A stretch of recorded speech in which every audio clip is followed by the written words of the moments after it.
Hello friends, now here is the step-by-step solution for this expression by using the BODMAS rule. BODMAS rule says first we solve bracket, small bracket, curly bracket, then square bracket. O stand for how we convert into multiplication, we solve roots and exponents.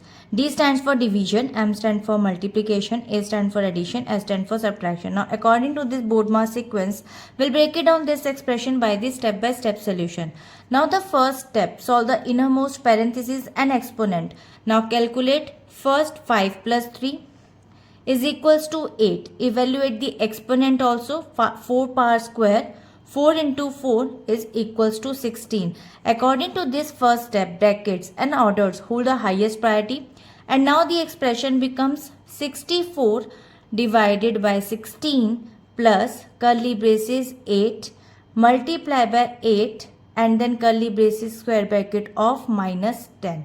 Now move to the second step. Solve the curly braces. Now 8 multiply by 8. So 8 multiply by 8 is equals to 64. According to this step, curly braces are the next innermost layer to clear. So now the expression becomes 64 divided by 16 and plus 64 square bracket of minus 10.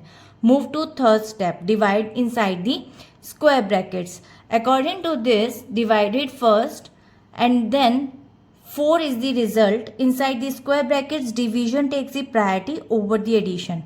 And now the expression becomes 4 plus 64 and minus 10.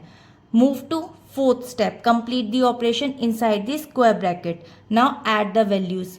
After adding, we'll get 68. According to this fourth step, this complete the final operation needed to remove the square brackets. And now the expression becomes 68 minus 10.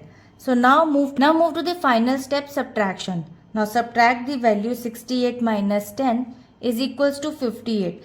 58 is the final result and according to this step, subtraction is the last remaining operation. So now according to this expression, the final result is 58 by using the BODMAS sequence. So I hope it is clear. We'll meet in the next video. If you like this video, please like and subscribe. Bye-bye.